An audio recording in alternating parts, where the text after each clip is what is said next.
Welcome back to Hashtag That. I'm Julie Barcello. And I'm Gabriella Madden. From New York Fashion Week to reality TV news, we are back with the latest entertainment news updates. All that and more from Hamden to Hollywood, we are your source for Quinnipiac's entertainment news.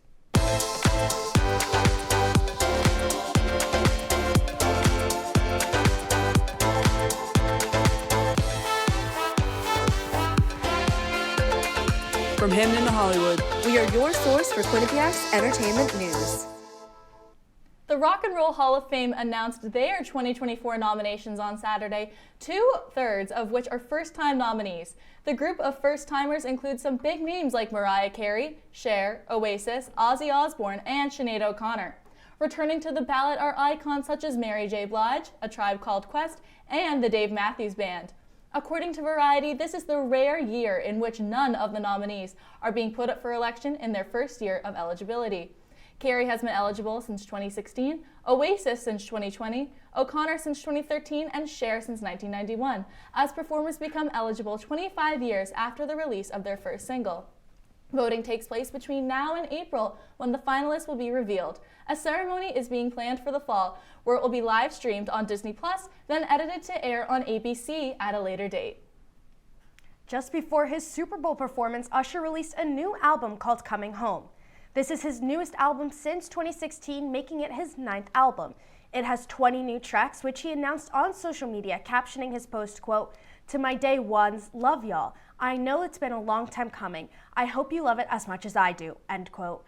Usher told E! News that he hopes the album is refreshing to his listeners and, quote, "something that makes him feel hopeful and not just a look at the past, but have hope for the future." The album features various artists such as Her, Summer Walker, 21 Savage, and Burna Boy. It's been a busy week in the TV world as multiple shows finally came back on air after the 2023 writers and actors strikes. But with the return of TV also come the return of TV renewals. Abbott Elementary was recently renewed for season 4 over the weekend at ABC after rave reviews from their season 3 premiere. Also in the comedy TV world, it's been announced that season 3 of The Bear will hit airwaves this June on Hulu, as the show is reported to head back into production later this month. It's been reported by Variety that all episodes of Our Favorite Chicago Restaurant will drop all at once, like they have in the past. Both shows just won big at the Emmys last month, and it looks like they'll continue to go head-to-head for a while. In more new entertainment, The Golden Bachelorette is underway. The spinoff of The Golden Bachelor is set to air late in 2024. In a statement to E! News, ABC said, quote, "This all-new iteration of the hit series will highlight one radiant woman's second chance at love in her golden years," end quote. The Disney-owned network said The Golden Bachelor reached 43.4 million total viewers after 35 days, leaving the show to rank number 1 as a new unscripted series amongst adults. ABC has not yet announced the cast of The Golden Bachelorette or named the host. Jesse Palmer, the current host of The Bachelor, said he thinks the contestants from The Golden Bachelor would be great choices to be casted. New York Fashion Week is in full swing, and here to go over what we can expect is Samantha Nunez. Hey hashtag, it's Samantha, and today I'm going to talk about one of my favorite things in the world, fashion. New York Fashion Week kicked off Friday morning at RXR's Starlit Lehigh building in Manhattan's Chelsea neighborhood. This season's show bid farewell to its previous location at Spring Studios in the Tribeca neighborhood. The biannual event will showcase designers' fall and winter collections, with another show expected in September of this year. Last fall, fashion brands such as Valentino, Balenciaga, and Louis Vuitton showcased their latest collections. The runway was filled with various fashion trends, from floral prints to red outfits, leather outfits, metallic garments, and sequins. This year, 97 brands are showcasing their work at New York Fashion Week. Out of those 97, 49 are hosting runway shows, while 23 will host presentations. Additionally, 17 designers are showing by appointment only, and 7 are releasing their collections digitally. Popular brands such as Coach, Michael Kors, and Marc Jacobs are expected to return to this year's fashion show. Marc Jacobs' designs have made him a prominent name in the fashion industry. Vogue Runway's global director Nicole Phelps has even called Jacobs, quote, New York's most reliable source of fashion highs, end quote. Jacobs is known for mixing his grunge and luxurious styles. Like last year, the runway will showcase a range of fashion trends, including luxury, streetwear, grunge styles, while incorporating floral, sheer, and bold statements. New York Fashion Week would not be a fashion show without the emerging designers who come together to make art. These newcomers include Jane Wade, Colleen Allen, and Bishme Cromartie. The Council of Fashion Designers of America's chairman, Tom Brown, has scheduled to close the last show on Valentine's Day. The show will be broadcasted live on New York Fashion Week's website and will be selling tickets to the general public. As New York Fashion Week comes to an end, I hope to see some Gen Z-inspired looks like the pink coquette bow, lace dresses, monochromatic outfits, chic often siren style, and a basic minimalistic look. That's all I have for this week. We'll be back after this commercial break. I know what you're thinking. I need a job. I need a new career. Well, I've been there. I've been there. I've been there. I wasn't happy with what I was doing. After high school, I didn't have a plan. I just wanted to start working. I got laid off twice, but you gotta keep You going. just need the right skills. Find an apprenticeship. I found a 2-year IT program. I found a medical course online. I'm now a consultant in the tech space. You have more options than you think. You can do this. You will find something. You will find something new.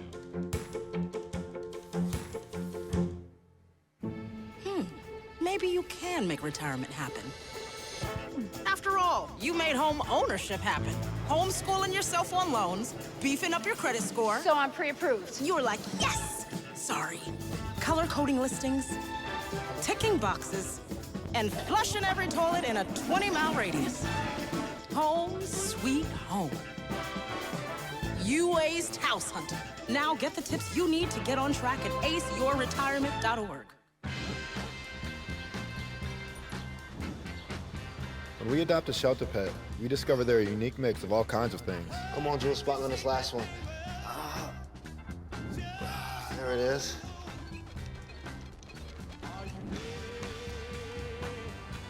Keep going with it. Leo! They're a little bit of a lot of things, but they're all pure love. Since Valentine's Day is right around the corner, Caitlin Turner is here to go over the top 5 celebrity power couples. Take it away. Hey hashtag! With Love Day right around the corner, today I'm going to be highlighting the top 5 celebrity power couples. In order to successfully rank these couples, I'll be focusing on their individual success in their career and their relationship, at least from what the media tells us. At number 5, we've got Neil Patrick Harris and David Burtka, who met in 2004 and went from friends to partners. Neil's famous for How I Met Your Mother and a series of unfortunate events, while David's known for A Very Harold and Kumar Christmas and CSI New York. They publicly announced their relationship in 2007, had twins in 2010, and got married in 2014. Their love story hits 20 years this year, showing just how strong their bond is. At number 4, we have the intriguing pairing of Taylor Swift, the Grammy-winning singer-songwriter, and Travis Kelce, the accomplished NFL tight end for the Kansas City Chiefs. Despite initial skepticism, their individual achievements shine brightly. Swift boasting 14 Grammy Awards and Kelce with numerous NFL accolades, including 2 Super Bowl victories. Their unexpected romance has captured widespread attention, particularly when Kelce attended one of Swift's concerts, attempting to pass her his phone number via a friendship bracelet. Their public appearances and shared moments continue to captivate fans across both entertainment and sports worlds. At number 3, we've got Tom Hanks and Rita Wilson. Tom Hanks is a famous actor known for movies like Philadelphia and Forrest Gump. Rita Wilson is also an actress and singer, starring in films like Sleepless in Seattle and Making Music. They've been together since 1985 and got married in 1988, showing everyone that true love can last in Hollywood. Fans love seeing them in movies and supporting each other through everything. At number 2, it's Beyonce and Jay-Z. Beyonce is a famous singer and actress who got her start in Destiny's Child, known for her awesome music and singing skills. Jay-Z is a rapper and businessman who's known for his smart lyrics and successful ventures. Together, they're a superpower couple. Beyonce influences fashion and culture, while Jay-Z makes his wave in both culture and business. They've been together since the late 1990s and got married in 2008, inspiring lots of people with their love story and raising 3 kids together. Now, topping this list are Blake Lively and Ryan Reynolds. The celebrated actors initially met on the set of Green Lantern in 2010, transitioning from friends to partners in 2011. They exchanged vows in a private ceremony in September 2012, marking the start of their journey as a married couple. Renowned for their playful affection both on and off screen, they prioritize family with the arrival of their 3 daughters. Despite hectic schedules, they remain devoted to each other, their enduring love captivating fans worldwide and solidifying their status as Hollywood's beloved couple. Thanks for tuning in. Remember, love conquers all, even in Hollywood. Back to you at the desk. Lane Dubin is here for this week's hashtag Let's Get Real. Take it away, Lane.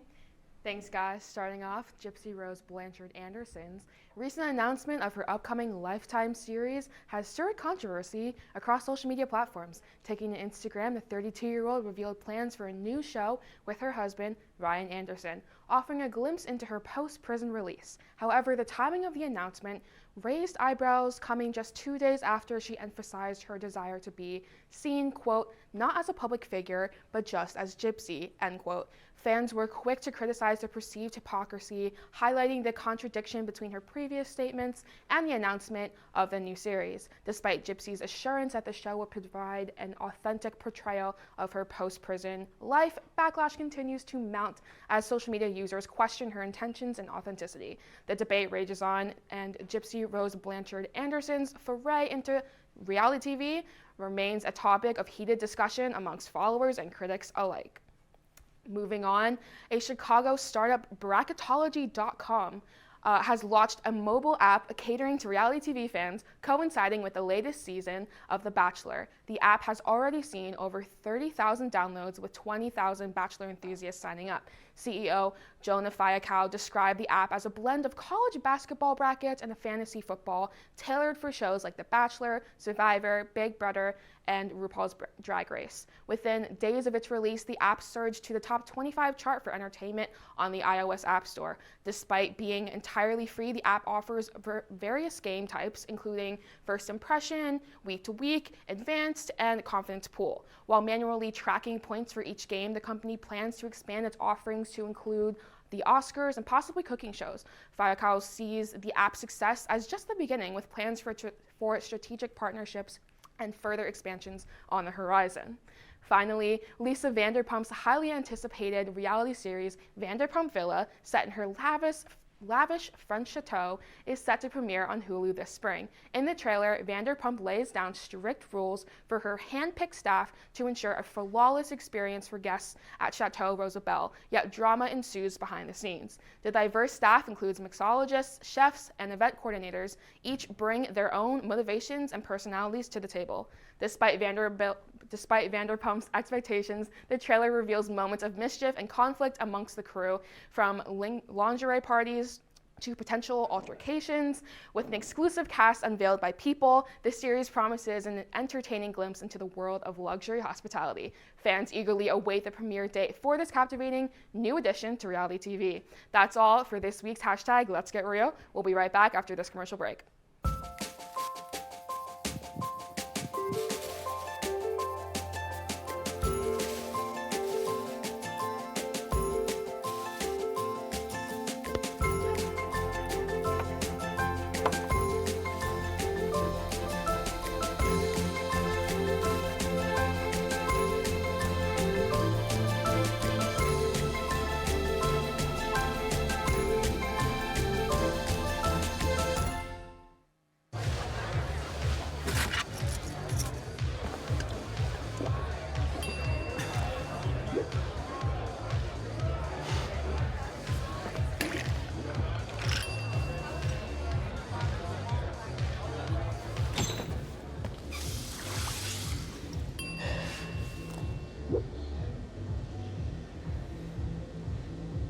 If you need to do something to feel okay to drive, you're not okay to drive.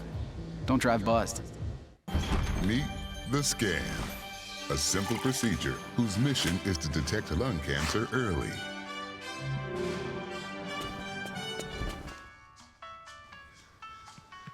I'm here to save you!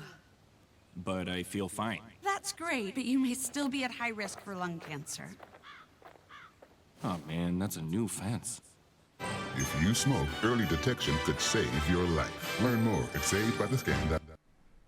We're back with this week's Hollywood News Update, and here to fill us in on all the latest West Coast entertainment news is Erin Russell. Thanks, ladies. Would it be a Hollywood News Update without talking about Taylor Swift?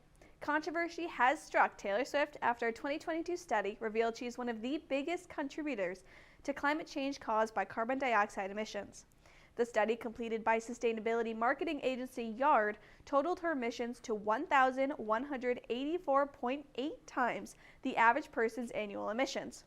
What has really caught Swift and her team's attention is college student Jack Sweeney, who is known for publishing celebrity private jet usage on social media. Her team sent a cease and desist letter to Sweeney, quoting stalking and harassing behavior. Looking back to Swift's jet history, she recently took a, quote, 13-minute flight from St. Louis, Illinois to St. Louis, Missouri, releasing an absurd amount of CO2 that could have been reasonably avoided with a 40-minute drive. Swifties have come to her defense, saying other celebrities fly more, or how else is she supposed to get around? Hosts, what are your thoughts on Swift's contributions to climate change? Gabriella, I know you are a Swiftie yourself, so does this change how you admire her? Yeah, I am a huge Swiftie since day one, and honestly, a lot of context is definitely needed to analyze this issue. So firstly, it's been reported that Swift actually sold her jet at the end of January before her team sent that cease and desist letter. Also, Jack Sweeney has also posted pictures of himself on social media flying private jets. Who is he to comment on other people's usage? Also talking about the safety issue, what would you do if you saw Taylor Swift on your regular average commercial flight? It would be a huge safety issue, especially as she's become so unprecedentedly big these days. I mean, she can't even exist without people stalking her, harassing her, tracking her every move, analyzing her every move. It's all just become too much, and honestly, I think she's doing what she needs to do to take protection. I agree. I think anyone at her level of fame it should be expected that they're going to fly privately. That's just a given. I mean, but I do think we have to take into consideration she definitely is part of why there's been so much CO2 emission. Just because she's Taylor Swift doesn't necessarily mean that she doesn't contribute anything. I think she's a part of it, but I mean, you bring up a good point that she did sell the jet. So I mean, yeah, she needs to fly private. That's, I think, our basis. But Erin, what do you think? I just can't help but think of how Taylor Swift was at the Super Bowl yesterday, which was in Las Vegas, Nevada, and just a few days before, she was in Japan on her Eras tour, and now she's back in Japan continuing this leg of her Eras tour. So all of this flying is bound to contribute to the emissions, but like you both said, she is Taylor Swift, and that comes with a sort of privacy and security that a celebrity with her popularity needs. Moving on, the trailer for Quiet on Set, The Dark Side of Kids TV was unveiled this week, depicting a 4-episode docuseries all about toxic work environments on children's shows in the late 1990s and early 2000s. It includes Nickelodeon creative Dan Schneider, responsible for the popular shows iCarly and Zoey 101.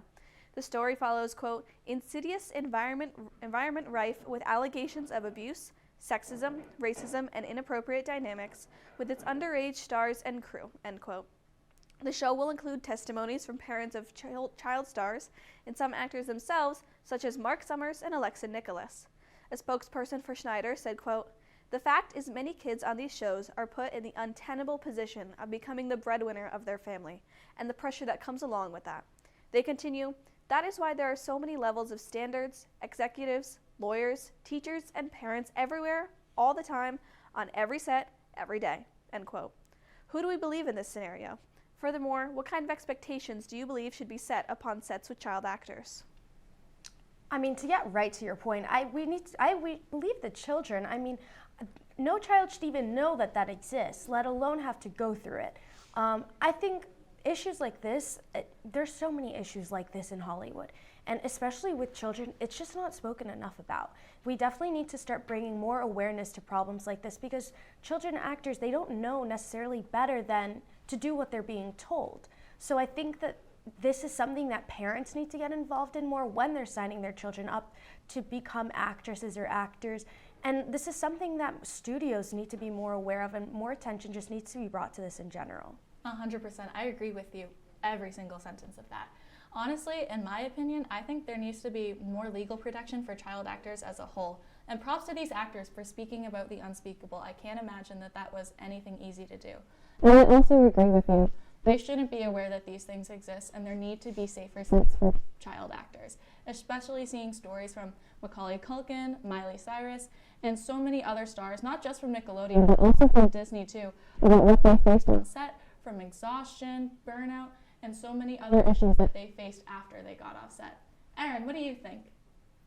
Going off of those names that you just listed, I think of Miranda Cosgrove from iCarly, who has made a career for herself, like those people you mentioned, and the fact that these child actors are now in these, great roles and have these abilities to, move past their roles that they had as children. I really think that they are advocates for children who are actors now, showing that, they deserve the correct treatment, they deserve to grow up, but still be able to create this content that we've all enjoyed from our childhood to now. That's all for this week's Hollywood News Update. We'll be right back after this commercial break.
Q30's TV beat reporter Liz Ippolito is here to break down what season premieres happened this week. Take it away, Liz.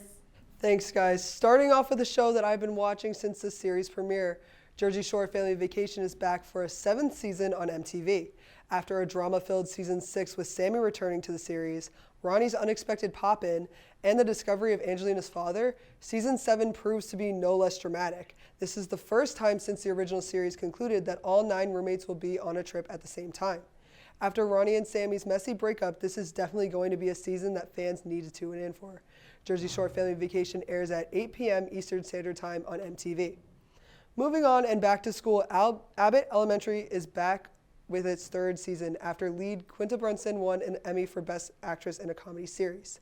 While the series will only contain 14 episodes due to the Writers Guild of America strike, but tease that there is a lot packed into those episodes and some major changes happening. Abbott Elementary premiered last Wednesday with a 2-episode premiere and airs Wednesdays at 9 p.m. Eastern Standard Time on ABC. Finally, everyone's favorite genius, Young Sheldon, is coming to an end after 7 seasons. The series is kicking off its final season Thursday, February 15th at 8 p.m. Eastern Standard Time. This comes after CBS only renewed one of its series and will be ending 4. Season 7 of Young Sheldon has a lot of loose ends to tie up after the chaos of season 6. That's all from me. Back to you guys at the desk. This week, Gabrielle and I are playing a game of 5-second summaries, rom-com version, where we'll be guessing the rom-com based off of the plot. Let's get started. Ella? College graduates share a contentious car ride from Chicago to New York, during which they argue about whether men and women can ever truly be strictly platonic friends. That is actually my favorite movie of all time, When Harry Met Sally. See, I like rom-coms, but I think you're going to get me in this game. I'm not going to lie. I'll try, but Nora Ephron. There we go. Yeah, Nora Ephron is definitely one of my favorite writers ever, and she's made so many iconic rom-coms. My favorite is When Harry Met Sally, but the first one I watched was Sleepless in Seattle, which is actually my mom's favorite movie, and it's her birthday today, so happy birthday, Mom. And I just love When Harry Met Sally. It's so sharp, funny, witty, but so genuinely heartwarming that you can't help but like yell at your TV at these two people to just get it together and get together. It's an absolute classic. I'll definitely have to watch that. But our next one coming up is in 1940s South Carolina, mill worker and rich girl are desperately in love, but her parents don't approve. All right, the Notebook. Yeah, is it not? I think it's The Yes. Notebook. I'm pretty sure it is. I haven't either, but from that description, yes. All right, there we go. I'm glad we got that. That would have been a little bit embarrassing if we didn't, honestly. I know. It's honestly embarrassing that I haven't seen it yet. Exactly. No, I definitely want to watch it. I hear everyone rave about it all the time. I honestly think I'm just scared to watch it. Yeah, exactly. I almost feel like it's not going to live up to the hype, but I feel like just because it's so iconic, we have to sit down and watch it. I think it does live up to the hype. I just don't think I can get myself to like put myself through watching that plot. From what I've heard, I just don't know if I could do it. But going on the next? Yeah, sure. An advertising executive bets that he can make a woman fall in love with him in 10 days. Easy. This one's easy. Do you got this one? I think I do. How to Lose a Guy in 10 Days? I think it is. Yes. I watched this movie for the first time and I was like, this is definitely in my top 5 favorites. Like it's such a good movie. I feel like it's kind of unique too. Yeah, I definitely feel like it's unique. I've never seen it, but I just know Kate Hudson's Yellow Dress and You're So Vain by Carly Simon. Yes. You should definitely watch it. It's a great movie. It's not, I would say it's one of the more different rom-coms that I've seen. It's just very unique, the plot that they take. Like they're both, well, I don't want to spoil it for you, but it's a very, very good movie. I know. So we'll go definitely to the next looking one. forward to it. Spending the summer at a Catskill resort with her family, a girl falls in love with the camp's dance instructor. I think I know which one this is. I don't think I do. Has to be the 80s classic, Dirty Dancing. Yep. Yes. I know. I should have known that. My mom, I'm sorry, Mom. I know you're watching right now. I should have known that. Oh my God. It's such an 80s classic, and the soundtrack is just so iconic. Honestly, I can't really remember much about the plot other than they dance, but honestly, the songs, I will remember forever and ever. They just get so stuck in your head. It's such a good movie. It is. I love musicals. I love them. So this movie it's so good. But so good. Do you want this one? Oh, sure. Good Girl and Greaser fell in love over the summer, and now they're in the same high school. I wonder which one this could be. I don't know. I wonder. It's Let's definitely see. not Grease. Definitely not Grease. There we go. Yeah. This is one of my favorites. Probably like my favorite movie in 5th grade, which it was a good thing that I didn't understand half of what they were talking about. I just knew that the music was really good and catchy, and it was a musical. I was Sandy one year for Halloween. Oh Do I slightly regret that costume? Yeah, because I was probably 13. It didn't really work out very well for me at the time, but such a good movie. Such a good movie. However, I will say out of all 5 of these, my favorite is still probably When Harry Met Sally. It's up in my Letterboxd favorite, so that's how you know it's good, and it's just a timeless classic, a timeless staple, and Nora Ephron is my icon inspiration forever. What about you, Julia? I think Dirty Dancing is up there. I know I didn't get it, but now that I know what it is, I think that's definitely up there. I just love musicals, and I love the dancing aspect of it so much. Grew up dancing, so that movie does have a bit of a special place in my heart. Definitely coming up next would be How to Lose a Guy in 10 Days. Watched it with my roommates the other night. It's just such a class. They're both classics, but I think Dirty Dancing definitely beats it a bit. Oh yes, Dirty Dancing is just so iconic. I feel like it would be wrong not to talk about it or bring it up in the best of those 5 movies. Yes, yes. But that is all that we have this week on #that. Make sure to follow us on our social media accounts to stay up to date. I'm Julia Barcello. And I'm Gabriella Madden. From the producers, talent, and everyone working hard behind the scenes, thank you for watching #that, and we will see you again next week.